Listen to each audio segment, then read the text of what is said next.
Hindi gaanong hagip sa CCTV pero matatanaw ang isang tao na tumatakbo habang nasusunog ang kanyang katawan. Sa Barangay 871 sa Pandacan, Maynila, lapnos ang balat ng 41 anyos na si Anicete Benito matapos siyang masabugan ng LPG.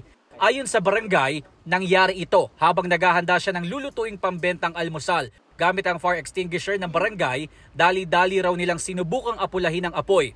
Agad din daw pinuntahan at ginising ng biktima ang dalawa niyang anak. Kumuha siya ng kumot para basain, para maano yung kalan, matakpan.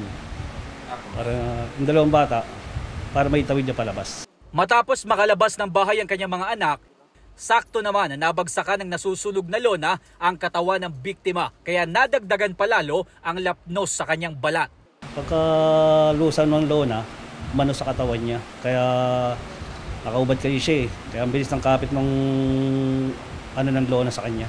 Agad namang isinakay sa mobil ng barangay ang biktima papunta sa pagamutan. Pero sabi ng anak ng biktima, hindi agad tinanggap sa ospital ang kanyang tatay. Bakit niyo po hindi tinanggap kung kailan critical na po? Nakita niyo naman po yung kalagayan ng tatay ko noon. Hindi niyo man lang po binigyan ng first aid.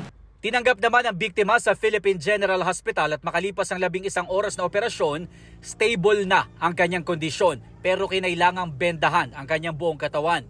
Sinubukan namin makipag-ugnayan sa ospital na sinasabing hindi tumanggap sa biktima pero wala pa silang opisyal na pahayag.